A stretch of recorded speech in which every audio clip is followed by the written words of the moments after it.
ولا يحصل الترك إلا بذنوب، كما قال الله سبحانه: ومن يشاقق الرسول من بعد ما تبين له الهدى ويتبع غير سبيل المؤمنين نوله ما تولى ونصله جهنم وساءت مصيرا. أي يتركه الله ويعرض الله عنه، فمن أعرض الله عنه وتركه فيهلك، إذا تركه ربه هلك. وفي صحيح مسلم عن أبي هريرة رضي الله عنه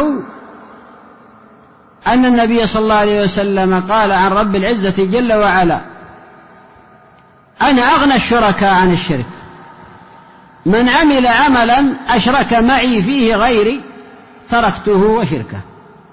تركته. فأي عمل تقيمه لا تؤسسه على إخلاص ومتابعة لرسول الله صلى الله عليه وسلم وطاعة لا تعان عليه، يتركك الله سبحانه وتعالى ويترك شركك، هو غني. يا عبادي إنما هي أعمالكم أحصيها لكم ثم أوفيكم إياها، فمن وجد خيرا فليحمد الله، ومن وجد غير ذلك فلا يلومن إلا نفسه.